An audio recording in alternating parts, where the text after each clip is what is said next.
Dia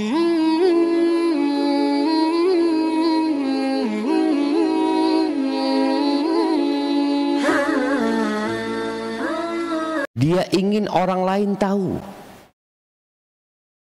Bahkan dia akan membuat pesta dengan undangan yang banyak sekali tatkala dia mampu. Tapi apabila dia tidak memiliki kemampuan, tetap dia ingin berbagi kebahagiaan itu dengan orang lain. Paling tidak sekarang dengan pemberitahuan, dengan status dia yang dia mengatakan, alhamdulillah akhirnya aku menikah, umpamanya. Dia ingin ngasih tahu orang lain gitu, bahwa dia menikah. Berbeda dengan zina. Orang kalau berzina, orang kalau berselingkuh, apa bedanya selingkuh sama zina?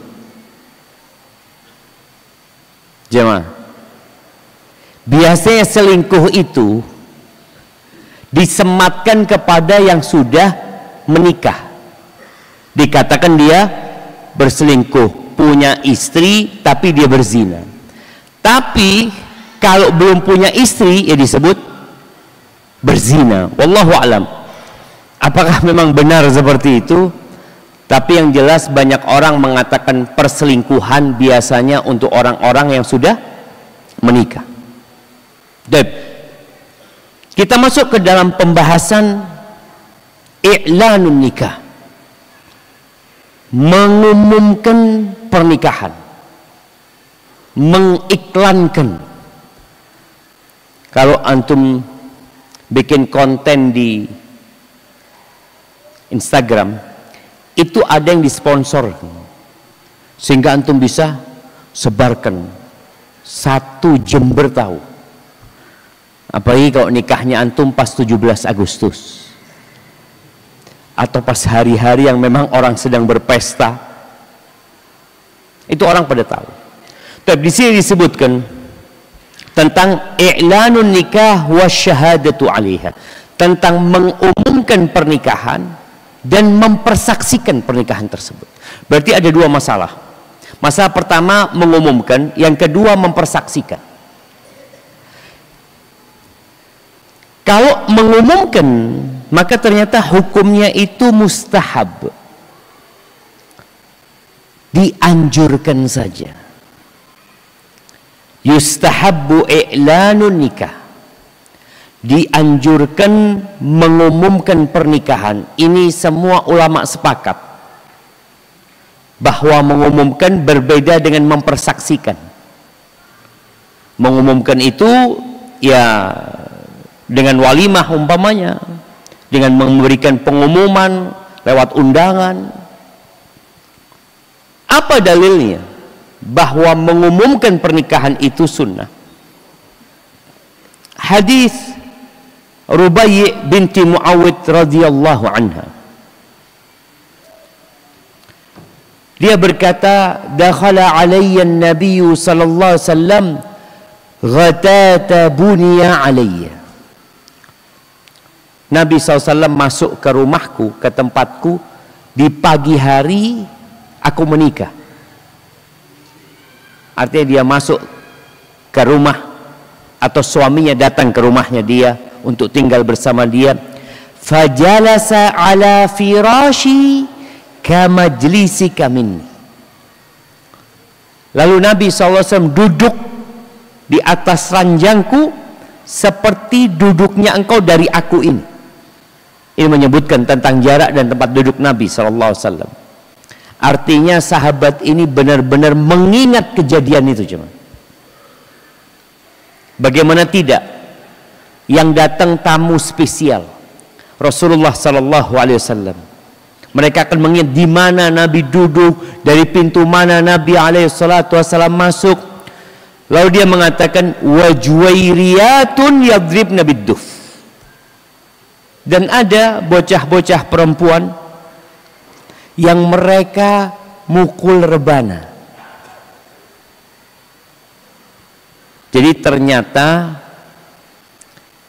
memakai rebana itu diperbolehkan dalam agama kita, khususnya di dua momentum. Yang pertama pernikahan, walimatun nikah. Yang kedua ketika Idul Fitri dan Idul Adha. Kita tuh beragama yang biasa-biasa saja. Jangan berlebih-lebihan. Jangan mengharamkan yang halal dan jangan menghalalkan yang haram. Apa yang menjadi standar kita? Rasulullah SAW.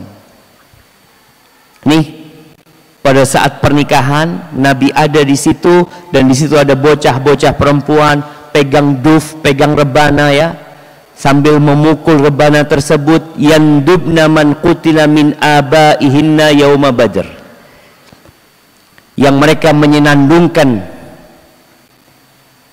tentang ya peristiwa di perang Badar, di mana bapak-bapak mereka ada yang meninggal dunia di sana. Sampai hatta qalat jariyah, ada salah satu bocah yang mengatakan sambil memukul rebana ya, dia bersenandung, wa fina nabiyyun ya'lamu ma fi ghadi, dan di antara kita ada nabi yang tahu tentang yang terjadi di hari esok. Ungkapan ini tidak benar. Wa ma tadri nafsun madza taksibu ghadan. Nggak ada jiwa yang tahu tentang hari esok, itu nggak ada. Sedangkan bocah ini menyebutkan itu. Apa kata Nabi SAW? La taquli hakadha, engkau jangan mengatakan seperti itu. Wa quli ma kunti taqul, udah ucapkan yang seperti tadi, yang biasa-biasa aja gitu. Ini menunjukkan bahwasanya pernikahan itu diumumkan. Pernikahan itu ada suara yang menyebabkan orang tahu ada apa rame-rame di sini. Tapi kalau ternyata nikahnya sepi-sepi saja, jemaah, ini nikah apa enggak gitu. Maka juga yang bikin walimatun nikah, yang katanya walimah sesuai dengan syar'i, tolong diperhatikan. Benarkah engkau sesuai dengan syar'i? Jangan sampai engkau yang dianjurkan ditinggalkan, akhirnya nggak sesuai dengan sunnah. Kemarin Anda menghadiri pernikahan, setelah akad nikah ya, orang pada makan-makan, sunyi senyap ya mah. Anda ngomong ini lagi iktikaf, orang-orang seperti itu. Kok sunyi senyap? Anda ngomong mana nasyidnya?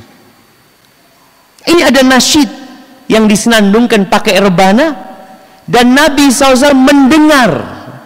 Artinya bukan hanya khusus perempuan, bukan itu disenandungkan tempat perempuan yang laki diam doang ya, ngeliatin sana ngeliatin sini, enggak. Ini ya Allah, hadza yaumul farah, ini hari kegembiraan. Jadi perlu adanya duf. Dan Nabi menghadiri hal itu. Yang mungkar diingkari, yang boleh dibiarkan. Ini disebutkan bahwasanya diumumkan nikah dengan adanya duf, dengan adanya rebana, dan adanya lagu-lagu yang diperbolehkan. Hadis yang kedua yang menjadi dalil bahwa dianjurkannya kita mengumumkan pernikahan, hadis Anas bin Malik radhiyallahu anhu, anna Abdurrahman bin Auf, nih sahabat Nabi yang kaya raya. Sebelum cerita pernikahannya Abdurrahman bin Auf, antum ingat peristiwa hijrahnya Nabi bersama para sahabatnya sallallahu alaihi wasallam, di mana tatkala sampai ke kota Madinah, Rasulullah sallallahu alaihi wasallam melakukan 3 perkara. Yang pertama, membangun masjid, rumah Allah Azza wa Jal, sebagai tempat pertemuan. Jadi kalau mau melihat orang itu bersosial apa tidak, di mana dilihatnya? Di sini, di masjid. Datang ke masjid enggak dia? Karena di sini akan bertemu dengan saudara-saudaranya. Akan berdiri sama tinggi, duduk sama rendah bersama saudara-saudaranya di tempat ini. Tanpa membedakan yang kaya dan yang miskin, yang pejabat dan rakyat jelata. Masjid Baitullah tabaraka taala. Tidak ada pejabat punya hak khusus di shaf pertama, yang kaya punya hak khusus di shaf pertama, nggak ada. Haknya sama rata di sini, rumah Allah Azza wa Jalla. Maka yang pertama dibangun oleh Rasulullah SAW adalah masjid. Kemudian yang kedua, beliau membuat al-mu'akhah, mempersaudarakan. Orang-orang beriman itu bersaudara. Innamal mu'minuna ikhwah. Tapi ini ada persaudaraan khusus di antara mereka yang dari kota Mekah dengan yang ada di kota Madinah. Mereka di awal Islam dipersaudarakan sampai saling mewarisi di awal Islam, sampai turunnya ayat tentang warisan. Nabi SAW mempersaudarakan fulan, engkau saudaranya fulan, bawa ke rumahmu. Karena yang hijrah nggak punya rumah, yang hijrah nggak punya pekerjaan, yang hijrah nggak punya siapa-siapa. Dia datang hanya membawa pakaian yang dia kenakan, kalaupun ada harta yang milikin, nggak banyak juga yang dia punyain. Abdurrahman bin Auf dipersaudarakan dengan Sa'ad bin Rabi'. Sa'ad bin Rabi' orang kaya.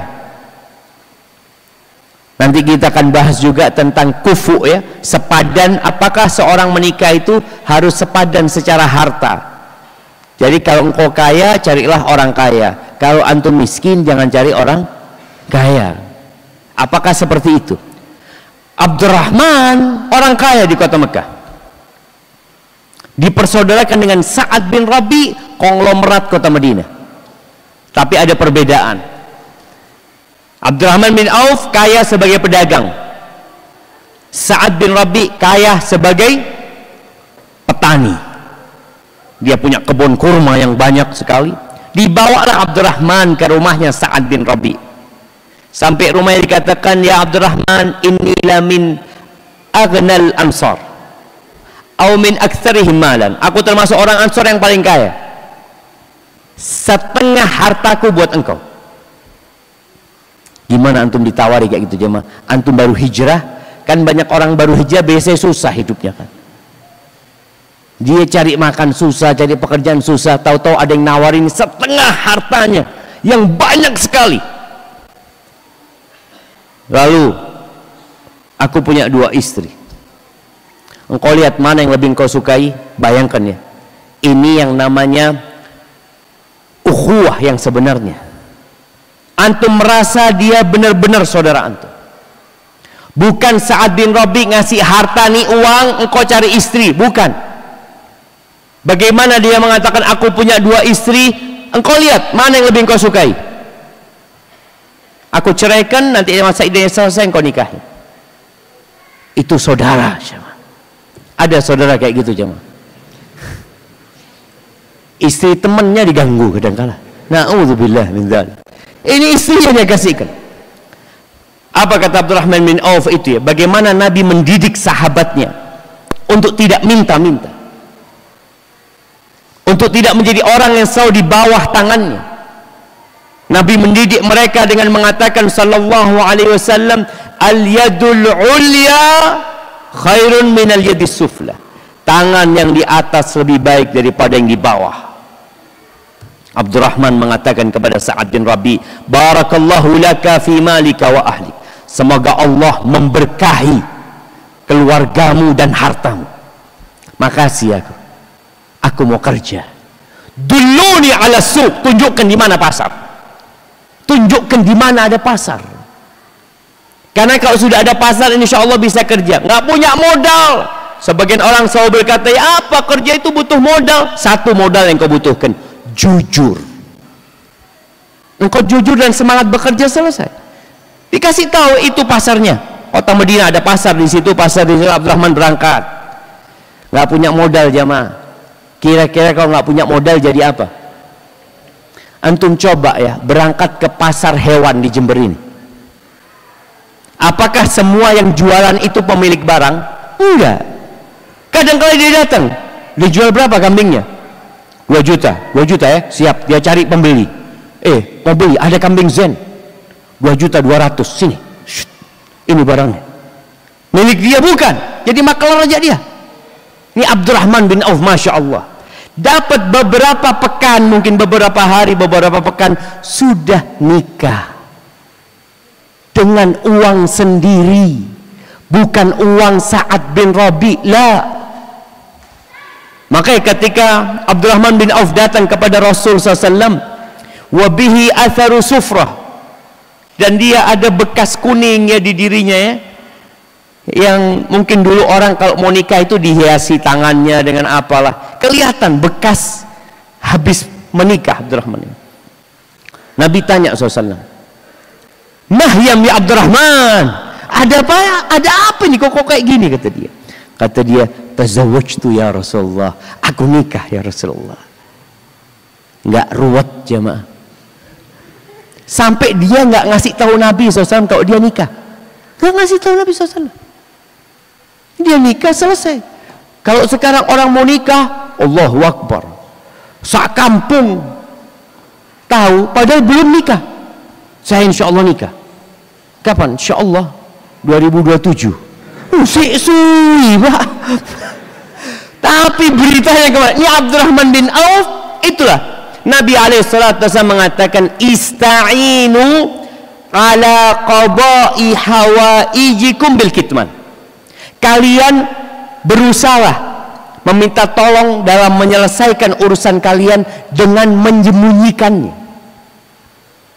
Jadi prosesnya antum nggak usah ngomong sama siapa-siapa. Kenapa? Fa inna kulladzi ni'matin mahsud. Orang yang punya nikmat biasanya ada yang hasud sama antum. Antum lagi minta anaknya fulana, udah usah ngomong-ngomong, sudah, nggak usah cerita-cerita. Kapan ceritanya? Undangan walimah. Fadlullah, antum kapan nadornya? Kapan melamarnya? Kalau tahu antum melamar boleh jadi dia, loh, CNAE. Ini fulana orang paling cantik di sini. Mungkin ada orang lain yang akan masuk. Jangan. Apapun usaha antum, kalau sudah selesai, sudah mau jalan, baru bikin undangan. Makanya kalau kita lihat, kapan dianjurkan mengumumkan pernikahan? Setelah nikah, walimah. Makanya Abdurrahman nggak ngasih tahu siapa-siapa, dia nikah. Sudah selesai, dia ngasih tahu Nabi SAW. Nabi tanya, engkau mahar apa yang kau berikan? Karena pikir Nabi Abdurrahman nggak punya apa-apa ini. Kok tahu-tahu bisa nikah? Zinatanawatin min dhahab, ya seberat biji kurma emas. Ada hitungannya itu secara emas tuh jamaah. Lalu Nabi SAW mengatakan, aulim walau bisyat. Engkau buat walimah walaupun hanya menyembelih seekor kambing. Artinya nggak harus 5 ekor kambing, nggak harus ngundang besar, enggak, seekor kambing, bismillah bikin walimah. Maka walimah itu dianjurkan, diumumkan. Antum nggak usah ruwet-ruwet kadang-kala. Mamanya datang sini ke Masjid Abdullah, antum lihat banyak orang jualan. Sudah, untuk mungkin di sana, fadol, semua boleh ngambil di sana, walimahnya ana. Lu antum kapan nikahnya? Alhamdulillah 2 hari yang lalu. Sudah. Jadi mengumumkan pernikahan dengan walimah yang apa adanya. Nggak ruwet, sekali lagi nggak ruwet cuman. Tapi ana tadi nyebutkan lupa ya. Ada 3 hal yang dilakukan Nabi SAW ketika ke Madinah. Yang pertama apa? Bangun masjid, al-mu'akhah. Yang ketiga, membuat perjanjian dengan orang-orang yang tinggal di kota Madinah, dengan orang-orang Yahudi, dengan orang-orang musyrikin yang ada di sana. Baik, jadi ingat, dianjurkan mengumumkan pernikahan dengan walimah tadi. Apa hikmahnya? Kalau menyebutkan hikmah dari mengumumkan pernikahan ya, kemudian membuat walimah, yang pertama adalah memberi makan orang-orang fakir.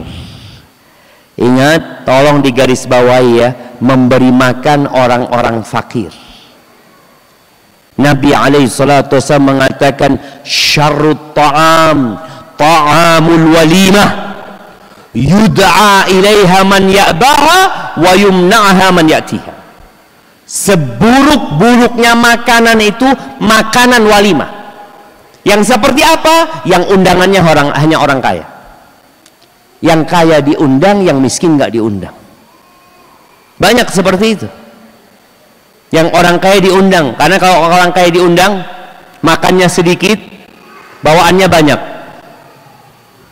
Kalau orang miskin diundang, nggak bawa apa-apa, makannya banyak. Di situ berkahnya. Di situ berkahnya ketika dia makan banyak sampai bersih ya, masya Allah jemaah. Orang miskin kalau makan nggak ada sisanya. Gimana antum mengundang orang kaya yang sudah biasa makan enak? Yang kalau makan mungkin 1 sendok dia makan 2 sendok, sisanya taruh di bawah piring. Yang orang miskin ngelihat, ya Allah kepingin anak habisin. Berkahnya. Kita nggak tahu berkahnya di mana jemaah. Dan kalau orang miskin dikasih makan, ya Allah jemaah. Sampai ada sahib mengatakan, ketika ngundang orang miskin, sampai mau dicuci piringnya jemaah. Ini nyucinya di mana gitu. Karena dia nggak biasa makan di tempat orang-orang. Kalau orang kaya sudah, dia nggak ada berpikir untuk nyuci. Maka di sini kita lihat hikmah yang pertama ketika antum mengundang walimah selain mengumumkan adalah memberi makan orang-orang fakir. Kemudian silaturrahim, menyambung rahim. Karena banyak kerabat itu yang nggak kumpul kecuali di 2 kondisi, nikah sama mati. Antum lihat ya, biasanya kerabat kumpul kalau ada yang mati, baru keluarganya dari mana pada datang, tunggu jangan dikuburkan dahulu, anak mau datang, Banyuwangi datang, Surabaya datang, Jakarta datang. Tapi sudah mati. Ini gimana? Yang kedua tadi ketika pernikahan, biasanya kalau pernikahan pada datang, itu menjadi ajang menyambung rahim. Kerabat ya. Jadi yang diundang tadi kita bicara, yang diundang pertama siapa? Orang-orang fakir. Kemudian kerabat-kerabat antum undang. Kemudian saudara-saudara muslim secara umum. Kemudian juga menumbuhkan kegembiraan jemaah. Amalan yang paling cintai Allah itu sururun tudkhiluhu ila muslim. Kegembiraan yang kau transfer ke hati orang Islam. Senang orang itu diundang walimah. Apalagi kalau nggak bawa apa-apa, undangan walimah nggak usah bawa apa-apa. Tapi kadang-kadang di kampung itu jemaah, mereka kalau mengundang walimah itu mikir, nggak boleh ngundang di akhir bulan, soalnya nggak punya duit orang-orang itu. Akhirnya dia nggak datang walimah karena mereka, ya Allah aku nggak punya gitu loh. Akhirnya dia nggak datang. Padahal menjawab undangan walimah itu termasuk wajib. Gara-gara dia nggak punya uang, dia nggak datang. Baik. Kemudian mengumumkan pernikahan ini adalah termasuk mengumumkan sebuah sunnah dari sunnah-sunnah para nabi. Para nabi itu nikah gitu. Nikah. Jadi akhirnya kita ada unsur dakwah. Biasanya kalau antum datang ke walimah sahib antum, ya Allah kapan anak nikah ya? Menumbuhkan keinginan untuk menikah. Kemudian di antara hikmah mengumumkan pernikahan adalah membedakan dengan perzinaan. Karena zina itu selalu di tempat yang remang-remang. Tapi kalau walimah biasanya lampunya terang sampai orang itu karena nggak cukup listriknya dia pakai genset demi supaya tempatnya terang. Di situ kita membedakan antara pernikahan dengan perzinaan. Kemudian juga di pengumuman pernikahan ini ada unsur menjaga nasab. Kok bisa menjaga nasab? Orang kalau sembunyi-sembunyi nikah jemaah, dikhawatirkan dia punya anak di tempat itu umpamanya, nggak ada yang tahu jemaah. Tahu-tahu anaknya itu dinikahi sama bapaknya sendiri. Dan itu pernah terjadi, hampir terjadi. Ada seorang bapak yang puluhan tahun lalu nikah di desa, sudah dia ceraikan istrinya, dia nggak tahu sudah jemaah. Keluarganya nggak ada yang tahu tentang pernikahan dia. Dia balik ke desa itu melihat kok ada perempuan cantik. Tertarik dia untuk melamar. Ternyata anaknya sendiri. Diusut-usut, loh ini aku ingat dia pernah nikah di sini, ini ibunya siapa, bapaknya siapa, dicari tahu, oh ternyata engkau bapaknya. Menjaga nasab juga, jangan sampai. Di Bondoso ada salah satu ustadz rahimahullahu ta'ala, sebelum dia meninggal dia ngomong, pernah nikah kata dia di desa fulan dan abah punya anak di situ. Karena orang situ nggak tahu gitu loh. Maka di sini untuk menjaga nasab ketika diumumkan pernikahan tersebut. Kemudian apa hukum nikah siri? Ini pembahasan. Anak akan bacakan ya. La yasihhu nikahu sirri. Tidak sah nikah siri. Masih koma aja mah. Tidak sah nikah siri alladzi yutawasa bikitmanihi wala yushhad alaihi ahad, yang mereka sepakat untuk menyembunyikan, merahasiakan pernikahan itu dan tidak ada saksi. Tidak ada saksi, padahal saksi termasuk syarat sahnya nikah. Ini gimana? Sang bapak menikahkan putrinya dengan seorang laki-laki, dia mengatakan jangan ngomong siapa-siapa. Pikirnya yang laki, alhamdulillah walinya langsung yang nikahkan saya. Nggak sah. Kalau mereka bersepakat untuk menyembunyikan, merahasiakan dan tidak ada saksi. Ada ijma' para ulama tentang hal ini. Bagaimana Al-Imam An-Nawawi mengatakan ajma'atil ummah, umat sepakat ala annahu law aqada sirran bighairi syahadatin lam yanaqid. Kalau dia melaksanakan akad nikah tanpa ada saksi, nggak sah, nggak, nikahnya itu batal. Jadi jangan bermudah-mudahan kalau bicara nikah siri ini. Kadang-kala tadi ada orang cuma datang sama bapaknya, ngomong bapaknya, Pak jangan ngomong siapa-siapa Pak ya. Iya nggak apa-apa lah, Bapak tahu engkau lah, yang penting fulusnya jangan lupa.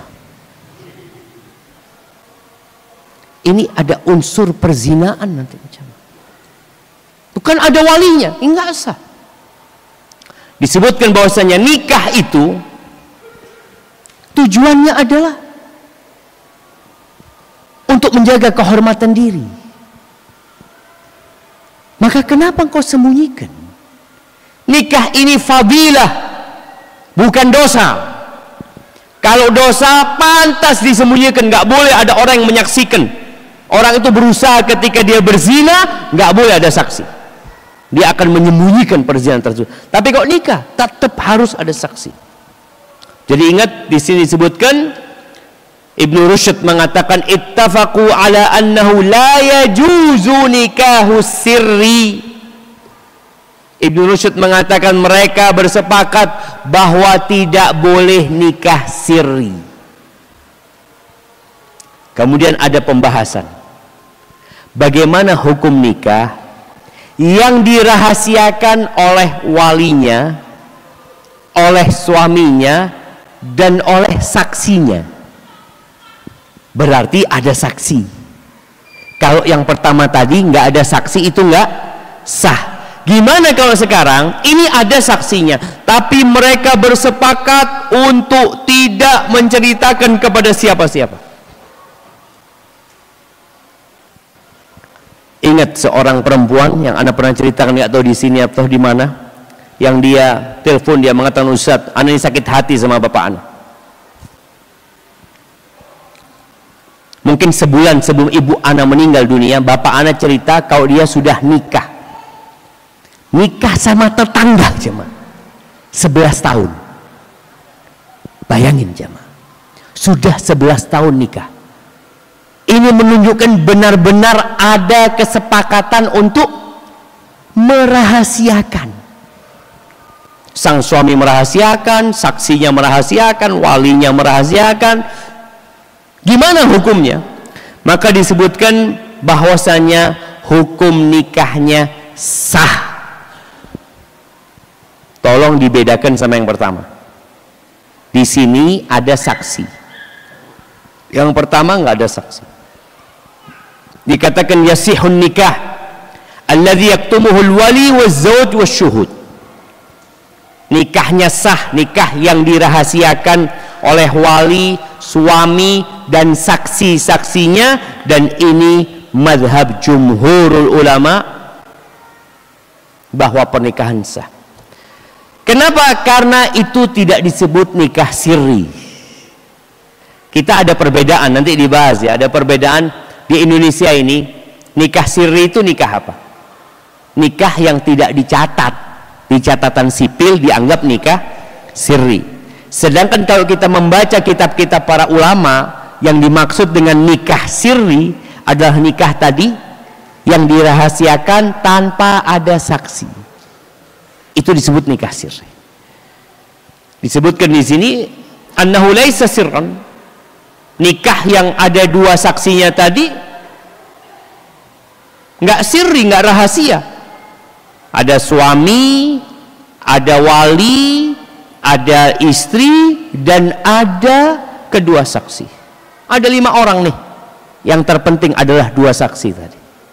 Nikahnya sah. Maka nggak harus diumumkan.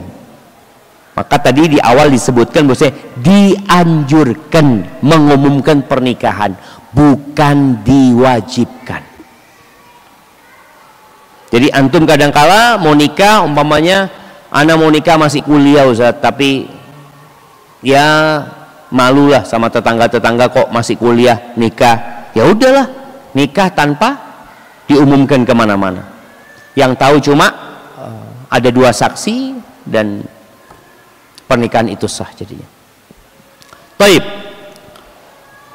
Ini persaksian dalam pernikahan itu termasuk syarat sahnya nikah. Maka akad nikah yang tanpa saksi nggak sah. Ini pendapat jumhur ulama. Maka tetap harus adanya persaksian. Apa gunanya persaksian jamaah? Supaya tidak ada pengingkaran. Kalau suami istri, laki-laki dan perempuan menikah ya, kemudian tahu-tahu lakinya meninggal dunia, punya anak, si laki ini punya istri lain dan si laki mati, punya hak waris apa enggak? Punya hak waris ini. Dengan apa dia menyatakan haknya? Sedangkan nikahnya nggak dicatat. Dengan apa? Dengan saksi.